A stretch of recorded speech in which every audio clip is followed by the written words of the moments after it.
derem o like, se inscreverem e derem o like, é acobertado por Deus e o Divino Espírito Santo. E se não derem o like, está acompanhado com todos os cães que tiver no inferno: Caim, Satanás, Pão Grosso e Parafuso, Botafogo, Lucifer, que é o chefe de lá, e meu avô, que é o comandante de tudo.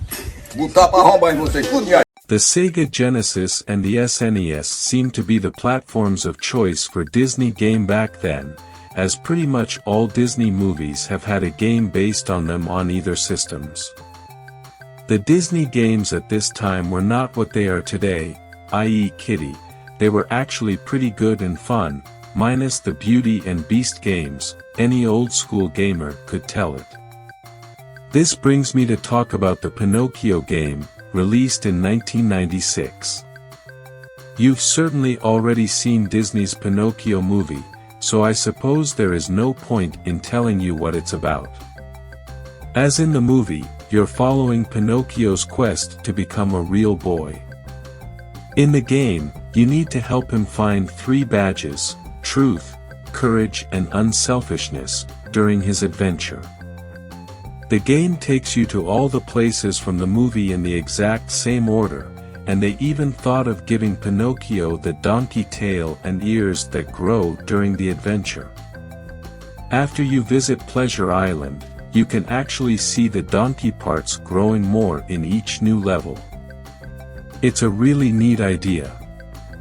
You're given the first badge at the start of the game by the fairy, so you're then left with only 2 badges to find. A bad sign the game is going to be really short. The game is fortunately very varied. You can be doing some basic platforming in the first level, then in the second one doing a bit of beat 'em up. There is also a fun stage in the theater that plays a bit like a memory game where you have to memorize the moves of a puppet next to you, and then reproduce them in the right order. You also get to play as Jiminy Cricket, fly using balloons, ride roller coasters, do a bit of collecting in the whale's belly, walk upside down underwater and escape from the whale on a boat. As you can see, it's really not a generic platformer. You're never doing the same thing. Thankfully Pinocchio controls like a charm. He can jump, run, spin kick, grab ledges and plenty of other things depending on the level. It's just too bad there is not a single boss in the entire game, and that the game is extremely short. At least you get to choose between easy, normal and hard mode, so you could always replay the game a second time. Especially since it's fun no matter what. There are a few tunes from the movie, each well composed and pretty neat graphics for a Genesis game. There are a lot of small details and the animation is extremely well done, just seeing the way Pinocchio really moves like a real puppet. To sum up things, Pinocchio is a great game you shouldn't miss if you like old school platform games. Sure, it's very short, but at least you don't have time to get bored with it that way. The video game industry seems to suffer from a perpetual need to return to the familiar. We see it today with a glut of first-person shooters, and in the PlayStation 1 era everyone seemed to be making variations of Mario 64 or Tomb Raider. Even in the arcades of the late 70s and early 80s you would see one new idea surrounded by a dozen copies of it. It's easy to be critical of publishers for playing safe as they follow the tried and tested rather than exploring the new. But consumers are the ones at fault. If we didn't keep buying variations on whatever the latest trend is, then the money men wouldn't think that's all we want to buy. In the 16-bit era, the side-scrolling platformer was the most oversaturated genre, at least in the West. It was the go-to type of game for licensed properties, and as the years passed reviewers were getting more and more tired of it. In an interview on the Maximum Power Up podcast, reviewer Dean Mortlock summed up the feelings of the day. The market's appetite was very different then. It was very dull. It was all about licenses for films, and you get another, very boring platformer, and we were just a bit sick of it, to be honest. There were very few original games coming through, and for Lion King, we were like, oh god, not another one.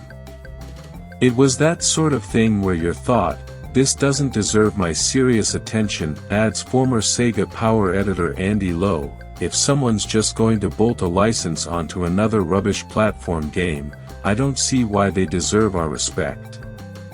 It was this boredom and frustration that led to Sega Power's infamous review of Lion King, written after taking LSD. But while Sega Power may have been the only magazine writing after taking hallucinogenic drugs, they weren't the only publication bored with a constant stream of Disney platform games. I'm sick of seeing my favorite Disney movies turned into average platform romps, echoed game fans Dan Jevons. Most incorrectly presumed that Aladdin producer David Perry was behind every Disney game Virgin produced. However, he had left the company almost immediately after this game was released. For Pinocchio to even stand a chance with influential reviewers, the 24-strong London-based development team had no choice but to convince them that this game represented something fresh. This is not a Dave Perry game, chief designer Dan Marchant insisted. Pinocchio has been designed from the ground up. Apart from an all-new engine, the game design aims to set itself apart from production line platformers. Each level of the game is designed to have a point or task rather than just a start and exit point. According to Marchant, the player is given choices, sometimes not obvious ones. Pinocchio is arguably an odd choice for a video game adaptation. Obviously 1996 was a time before instant digital streaming, even predating DVD. Disney at this time restricted which films could be bought or even broadcast at a given time, with classic titles kept in the Disney Vault. There was a chance that the child audience that typically were attracted to these sorts of games wouldn't have even heard of the source film. Earlier Virgin published Disney adaptations had hit the shelves to coincide with a VHS release of a major animation film. Even The Jungle Book Mega Drive game was following in the footsteps of a Walt Disney live-action adaptation of the original book. Sources suggest that the huge success of Aladdin had made Disney realize just how much money was being made from video game adaptations of their films. This, coupled with a desire for even greater creative control, meant the House of Mouse wanted to solely publish games based on their latest releases, even if they would continue to be made by external developers. Basically, Disney want to keep the rights to the super films for themselves as they ramp up production of video games, Mean Machines Sega magazine once noted. Virgin instead turned to the Pinocchio, hoping that the VHS re-release of the 1940 film would drum up public enthusiasm. It helps that Disney are planning to release the feature again to buy on video for the first time in a limited edition, noted Marchant at the time. The classic animated film follows the emotional journey of wooden puppet Pinocchio, who is granted autonomous life provided he remains brave, truthful, and unselfish. However, he is naively led toward debauchery and trouble by an anthropomorphic fox ironically called Honest John. Despite the best efforts of his conscience Jiminy Cricket, Pinocchio finds himself part of a circus, from which he runs away to a fairground to engage in a bit of drinking, smoking, and gambling. In the film's exciting conclusion, Pinocchio rescues his father Geppetto from the stomach of a whale called Monstro, a selfless act that earns him the right to become a real boy for good. Pinocchio provides as good a plot for a video game as any other Disney title, noted Mean Machines Sega. There's plenty of danger and drama, lessons to be learnt, and a wonderfully charismatic central character. It's almost like Walt Disney foresaw the concept of video games, adds Marchant. The narrative is propelled by beautifully realized storybook intermissions. They know how to make a great movie, but we have the experience with games, states designer Dan Marchant. Nevertheless, the Pinocchio property is one of Disney's most precious, and linking the game with as many elements of the movie is a priority. This is perhaps refreshing when considering the amount of past movie licensed games of all types which have had very tenuous links with the action of their movie counterpart. The game follows the film's story fairly closely, with each stage portraying a key scene from the film. Instead, what developed from the film's musical circus scene was a dancing competition within the game. Like Parappa the Rapper or other later rhythm action games, Pinocchio must mimic another puppet by pressing buttons in order.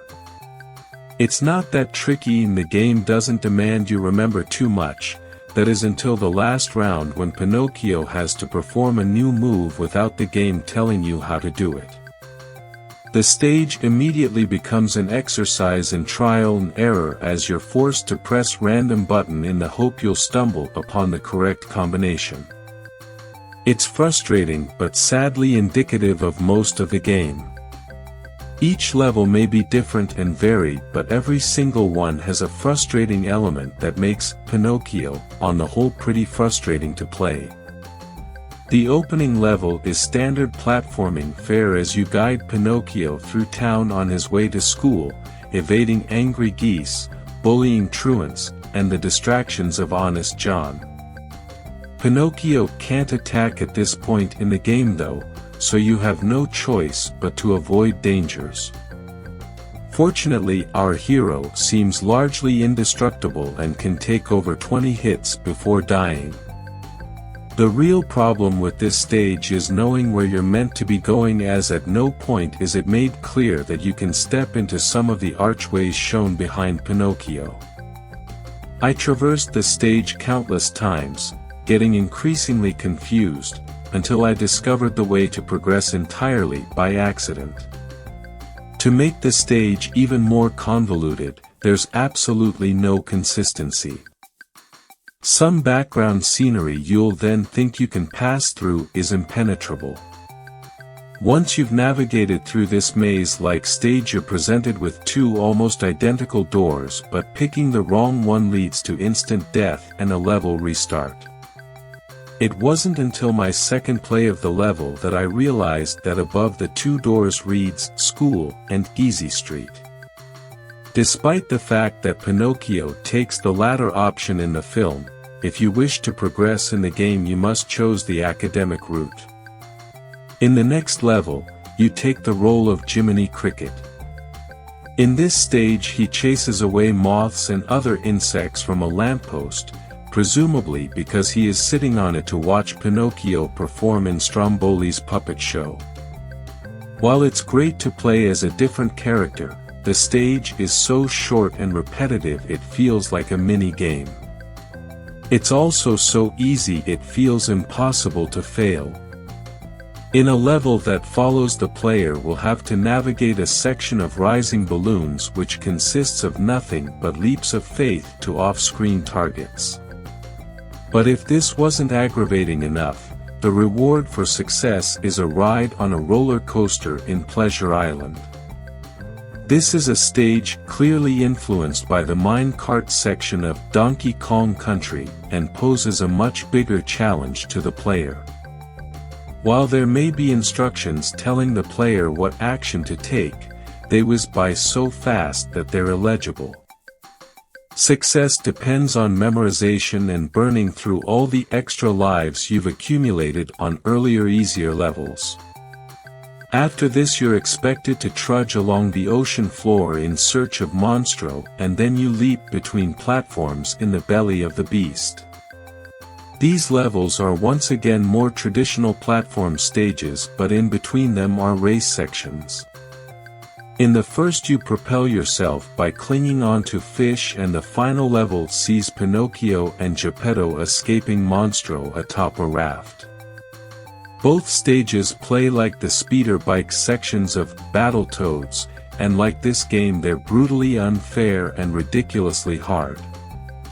It's strange that half the levels of Pinocchio are clearly designed with younger gamers in mind, short, simple, and almost laughably easy. In these it's practically impossible to die, whereas in the vehicular levels, like the roller coaster and raft sequence, it's almost impossible to survive. The game is wildly inconsistent, but at least it's consistently attractive. Like every Disney adaptation since Aladdin, part of the licensing agreement required the involvement of Disney Animation Studios. One of their staff sitting in on discussions was the animator for Jiminy Cricket in the movie, his first animation job, recalls executive producer Tony Fagelman. Fortunately, Virgin had by this point published 3 games with Disney, and the Pinocchio team had established techniques at their disposal. Once again, Digicel technology was used. This meant individual frames drawn by Disney animators were scanned and then tidied up and colored by the game's graphic designers. Westwood had perfected sprite compression for The Lion King, which meant a larger number of sprites could be squashed onto a Mega Drive cartridge without a loss in quality. The needs of the animators and programmers must be balanced, Fagelman said in a preview article for the game. The game itself didn't find much critical appreciation though. Mean Machines magazine called it a mixed bag of game styles. A modest platformer with only a few nice touches. I wouldn't have it in the house, adds reviewer Dan Jevons. Clearly Virgin have tried to make the game as varied as possible, a conscious decision to make Pinocchio different to Aladdin, Jungle Book, and The Lion King. But the problem is that the individual levels aren't that much fun to play. The platforming stages are at best monotonous and at worst a chore to play. While chief designer Dan Marchant seems so proud that they weren't using the Aladdin game engine, when the end result is a greatly inferior game you kind of wish they had. Yes, the 90s game market was saturated with platformers, but having another game like Aladdin really wouldn't have been the end of the world, given that Dave Perry's Arabian masterpiece is often called the genre's best. Reinvention is a gamble, and in this case all Pinocchio does is remind us how good the games before it were.